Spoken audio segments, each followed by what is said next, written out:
So hello and welcome back to another Flower Light Mystery School podcast. Hello. Hello. And again, Christine and Charlotte are joining me today. Mm-hmm.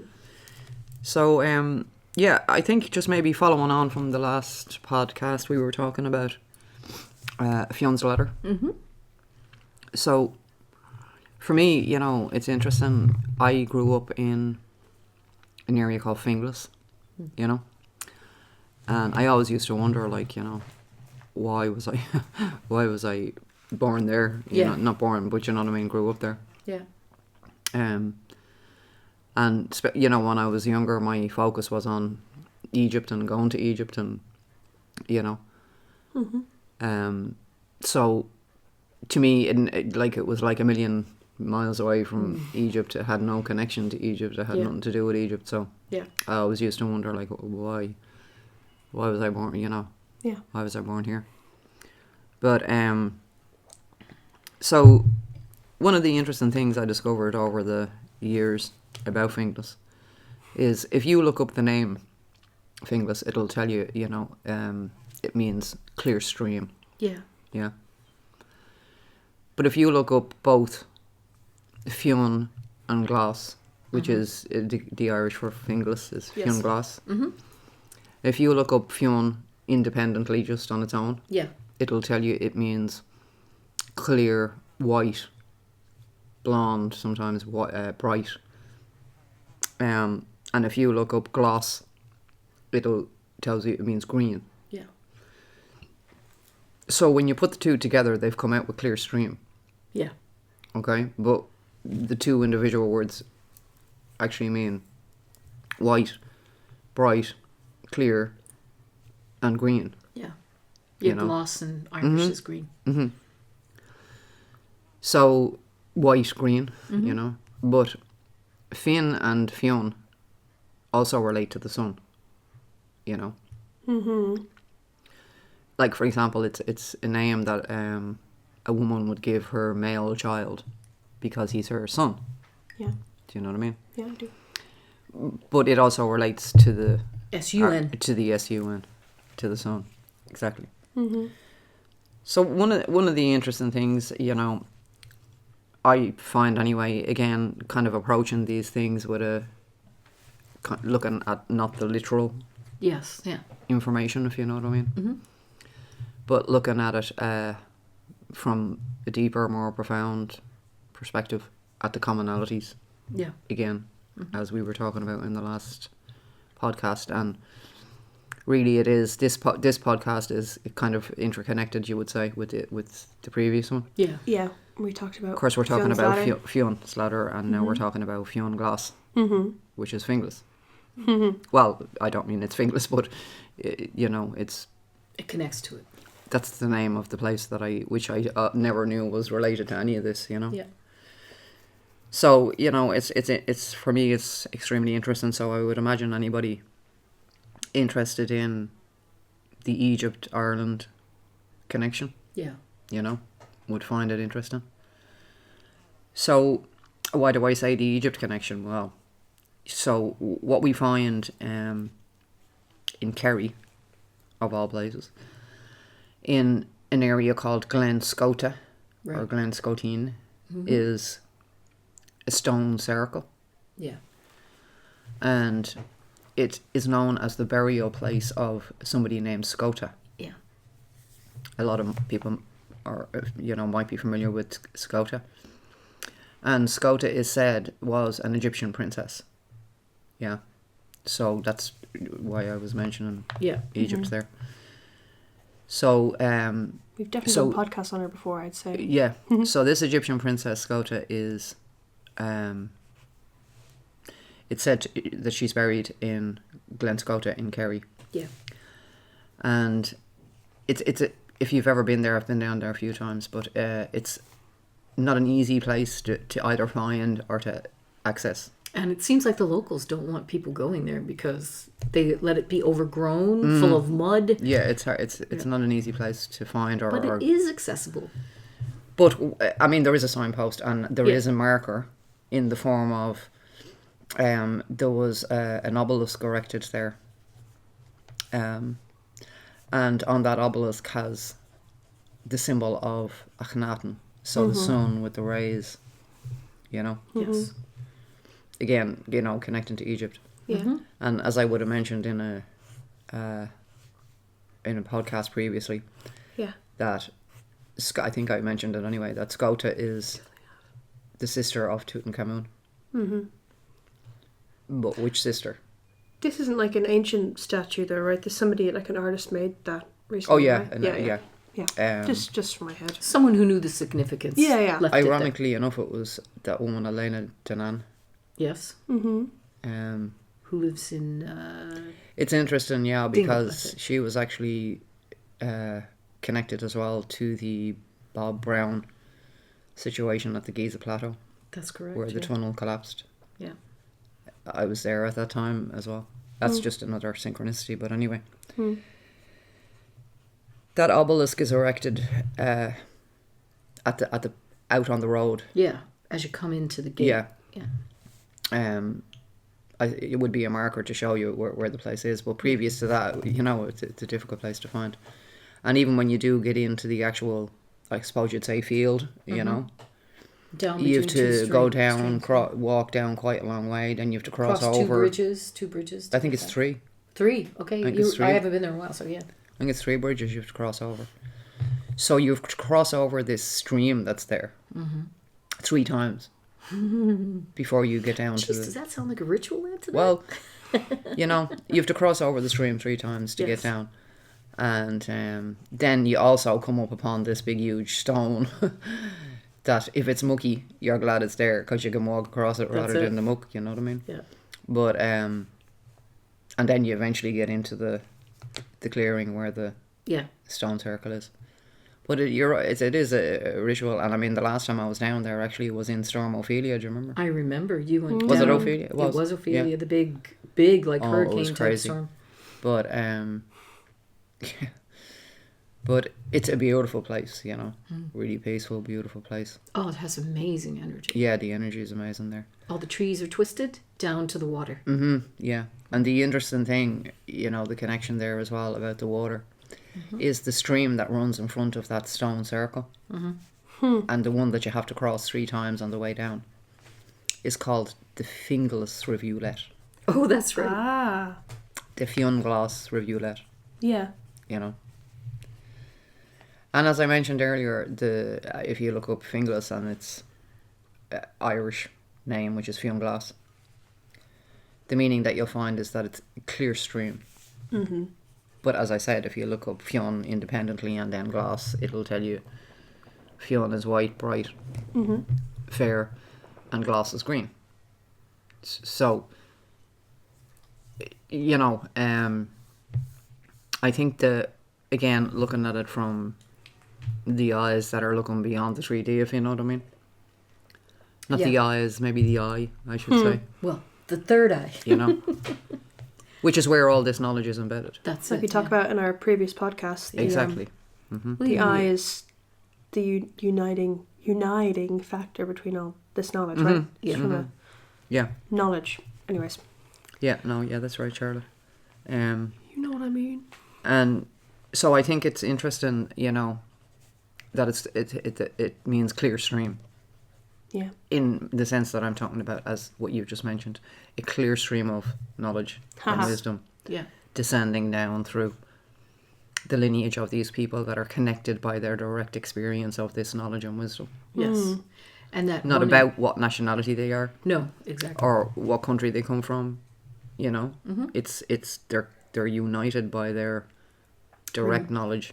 So, you know, remembering what they gained in that, as we mentioned in the last podcast with Jacob, in that out of body death experience, you know, and bringing it back consciously into the body. Many people have death experiences And they call them NDEs. and they're pronounced dead in hospital Yeah. Yeah. and everything else, and they come back to life, they're resuscitated, Yeah. but they have no memory of anything. They don't remember anything. Yeah. There's no memory. I'm talking about people who have a who go through the transition consciously. In other words, they remember what happened. They remember being out of their body. They remember what happened when they were out of the body, and they come back into the same body with that memory, with that knowledge, with that direct, Yeah. So, we were talking about in the, I'm pulling the thread between the last podcast and this one, in the sense of... You're weaving them together. Yeah. So, we were talking about the knowledge embedded in Fionn's ladder to do with the ohm, the musical scale, the harp, the geometry. Jacob's ladder to do with the experience, the headstone, and, that experience, that death experience that he had in the place called Pineal. Yeah. Which is relating obviously to your third eye. So this, again, as I'm saying, is I want to emphasize is knowledge. These people are connected by their knowledge, not by their country or their nationality or any of that.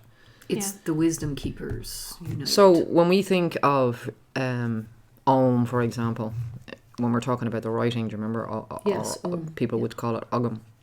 Yeah, like the Irish. That's what you're talking about, right? Yeah. The writing that I mentioned in the last podcast being used also as a musical scale directly for the harp. Yep. So, I mean, it's no accident that we have a harp as a symbol for Ireland. Do you know what I mean? Yeah. Like, I mean, all these things are connected into what I'm talking about. Uniquely in the world, no other country has a harp. A musical instrument, yeah.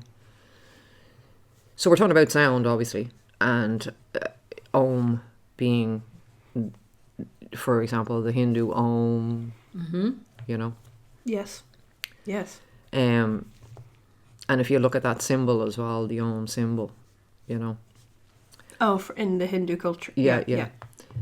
So if we talk about Egypt, so the Om in the sense of the writing, as I mentioned, can be pronounced Om, which I'm saying is the same information in Hindu. Yeah. With the sound Om. There's a lot of links between like the Indian and Irish culture as well. Like again, I'm saying that all this information is seen and heard with the third eye and ears.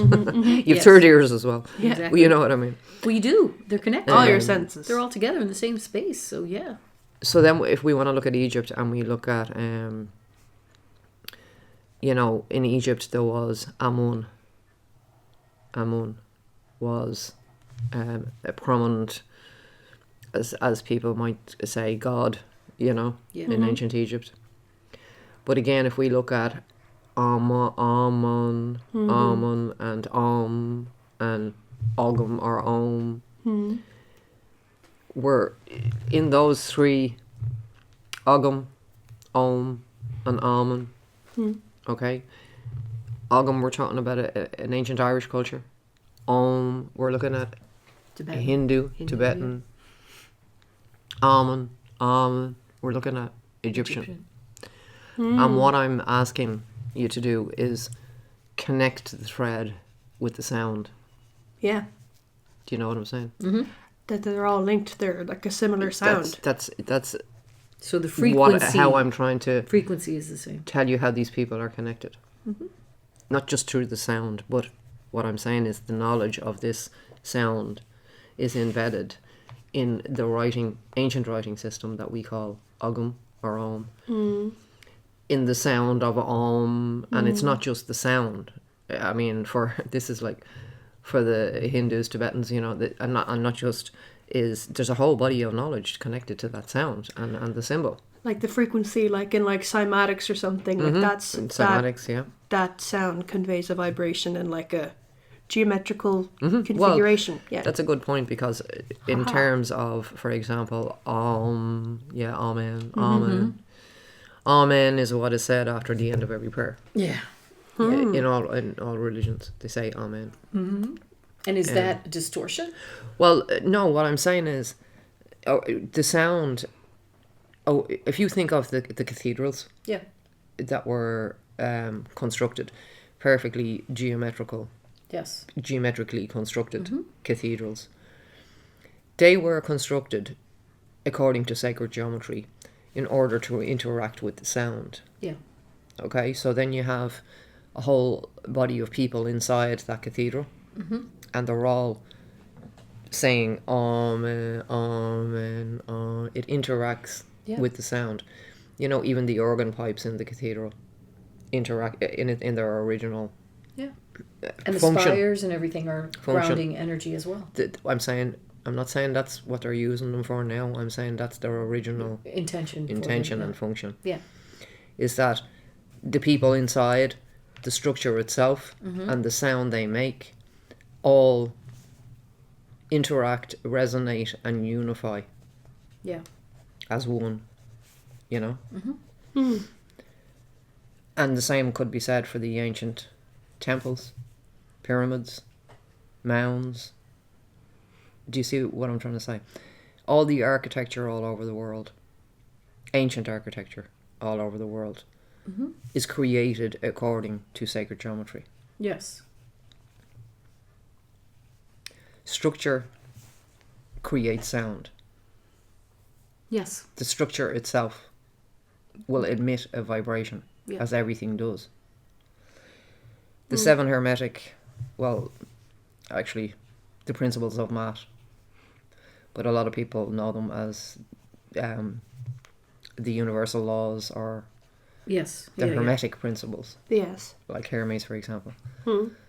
And the law of vibration, which is one of the principle of vibration, which is one of the seven hermetic principles, Yeah. or the principles of math, Yeah.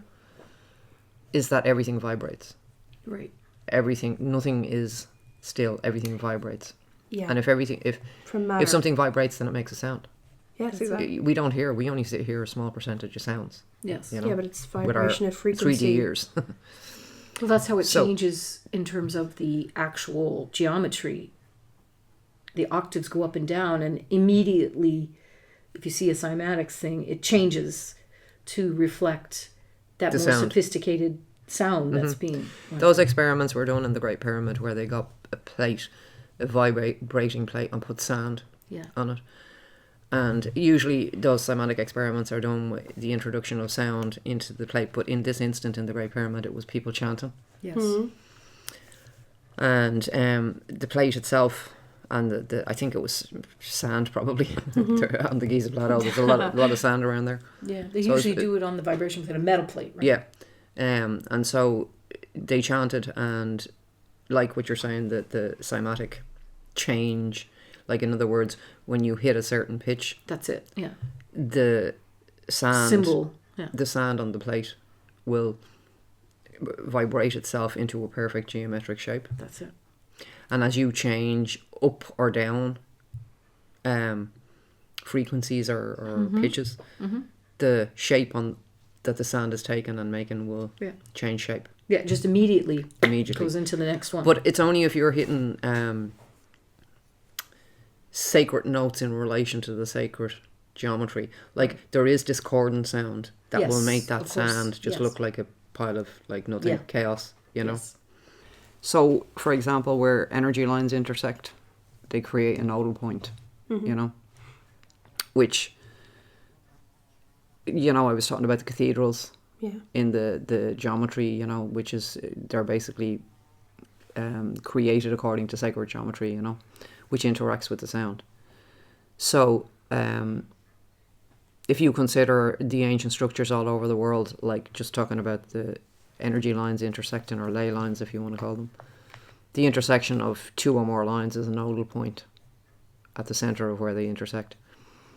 So they would be, you know, the same as your chakras, for example, you know. Mm-hmm. The nodal points would be the chakras of the earth, if you want to say. Mm-hmm. And it's on those nodal points that all these ancient structures, temples, mounds, pyramids, you know, are placed. Mm-hmm. And their construction, in other words, the temples, the pyramids, the mounds, are all according to this sacred geometric pattern, Mm. which is music in, or sound in, physical form. Mm. The structures themselves are sound in physical form. And these are like the ancient Not sound at your structures. ears here, so maybe I should say vibration. The ancient structures, yeah. Yeah, maybe you so feel not it like in your body. not like a Yeah. new You thing feel it in your attached, body. like Yeah. a Like, sorry, Charlotte. Sound is what you hear in your ears, for example. That's you it. hear sound. Vibration, you feel it. Yes, yeah. that's what I think it is. Vibration. Yeah.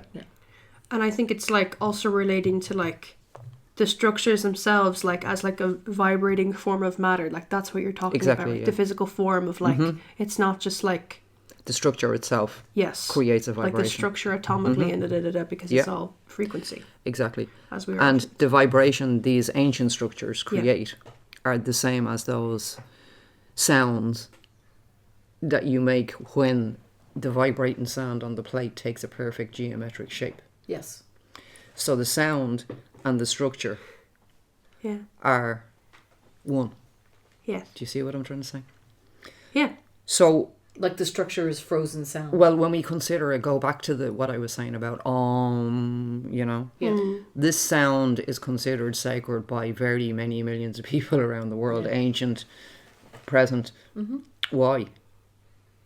This is what I'm trying to say, and this information is what's embedded Well, in the because story of effect it has on your- Fionnghlas-Ireland. Yeah. Exactly. Okay, because these ancient structures were not what people imagine today. For example, that our ancient structures are okay. They're amazing in a lot of ways, in many ways. But I mean, this particular podcast, we're talking about the sound and the vibration. Yeah. And so, what happens when you go into one of those ancient structures is, whether you actually are consciously participating with it or not, but I mean, it's better if you do. Yes, of course. But it works either way. Not so good though. Like if you're not aware of any of it, it still works on you. Yeah. But unconsciously. It's having an effect. It's having an effect, yeah. It's like healing. And so a lot of times when people go into the temples in Egypt, you know, when I bring yes. people into the or into the Great Pyramid and places like that, and even in Ireland, into, for example, Newgrange and all the ancient structures, notes, dotes, like we have these, I was going to say Fornox, we have these mounds, you know, Tara, like these sacred sites all over Clockta. Ireland, Clockta. I mean, you know, to name but loads. Oh, yeah, Just loads. And some that don't even have a name. And in the same parlance, in all over the world. Yeah. So what I mean is, when you go into any of these ancient structures built according to this ancient knowledge, the structure itself brings you into resonance with the vibration. Yeah. Of the Whether you're structure, ready for it or not. of the structure. Yeah, of the structure. Yeah. Because exactly. the structure is physically created according to this pattern, blueprint, Yes. which is also the blueprint for music, sound, which the structure itself is placed on what I said earlier, a nodal point or a chakra point of the earth. Yeah, so it's a vortex. So bringing those things together, the structure, the sound, and the placement of it on the planet, when you enter into it, it brings you into a resonance of a higher level of awareness, consciousness, than just by going in there, doing nothing else, only walking into it. Yes. And if you consider all over the ancient world, these structures were placed all over the ancient world. So that is a whole network or grid work or, network all over the world. Now, if you consider that each one of those structures are creating a vibration, then all of those structures all over the world, placed on these nodal points, created with the sacred sound, the sacred geometry, were keeping the earth and all its inhabitants in a particular resonance and frequency and level of consciousness. Yes. And I just think it's interesting. I feel that they're all working, whereas human consciousness fell Well, that's into... the point. I was going to say the visible, what would you say, the visible representation of those two. Like, for example, today, we have cities built everywhere, towns built everywhere, all over the world, and they're not built according to sacred geometry. They're just placed haphazardly. I mean, there's town planning, but it's not according to sacred geometry. No. They're just built. Politics. So let's look at that. These ancient structures now have gone into the underground of people's awareness. Yes, that's exactly right, yeah. Okay.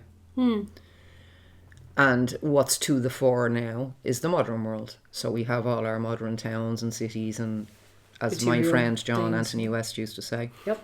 we're so civilized with our hydrogen bombs and striped toothpaste. Or we think we're so civilized with our hydrogen bombs and striped toothpaste. So in our modern world, with our, Supposed conveniences. structures not built according to sacred geometry, not placed on nodal points or chakra points of the earth, think about, I said everything vibrates. Okay, so what vibration is being created by the modern world now? Dissonance. Just by the structures alone, Yeah. never mind the people. Yeah, dissonance. Not harmonic. So It's not a sacred harmonic at all. the two of those levels of consciousness are reflected in what's called the upright axis of the earth and the tilted axis of the Yes. earth. Now, whether you want to talk about the flat earth thing or the globe thing, to tell you the truth, what I'm trying to say is this information is meant to be taken, not literally. Yeah, like we were saying before. It's You can symbolic. look, you can Previous take it podcast, I literally if think. you want, but I'm not talking that way. I'm talking from a deeper, more profound and higher perspective. Metaphorical, metaphysical. So the axis of the earth, okay, what I'm talking about, these levels of consciousness that we could say a fall, and I mean I think a lot of people would have heard of the fall of man The fall of... or the fall in consciousness or the fall. So it's not the fall of man and woman, it's the fall of man. And I don't mean men and women, I'm talking about male and female energy here. Yeah. And by that, again, it's transmitting information if you have the eyes and ears to hear it. So the fall of man is talking about the fall into what we would consider the level of consciousness we're in today, which is discordant. It's like the sand yes. on the plate, Yes. which is, it's vibrating, there's a sound going through it, but it's not a sacred sound. No, it's messy. It's not, like would you say, it's not harmonic It's to not the harmonic. earth. It's not It's harmonic. not to perfected. to the sacred earth and Exactly. network of yeah Yeah. because you're saying it's discordant, Exactly. it's jarred, Okay. and you could feel that. So if we think of the two levels of consciousness, Yeah. the one in the metaphorical upright axis of the earth Yes. and the one in the tilted, the discordant axis. They're the two levels they're the level of consciousness that, for example, the ancient creators of these structures Yes. would be in. They were in that level of consciousness. Yes. Today, people are in the discordant level And they're of comfortable consciousness. in the discordant. Now, I'm not saying everybody, obviously. No, but I'm just saying There are, but I'm just talking generally speaking. collective consciousness is still not there.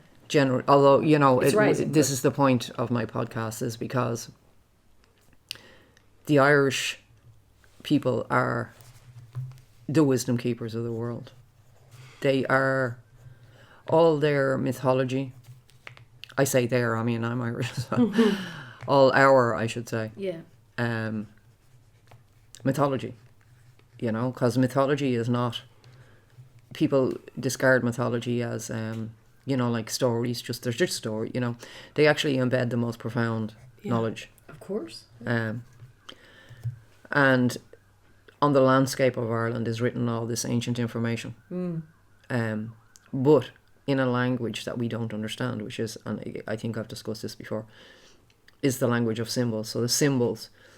So there's another component. I talked about the structure being created according to sacred geometry on nodal points of the earth, but also the symbols that are placed on the structures, on the stone.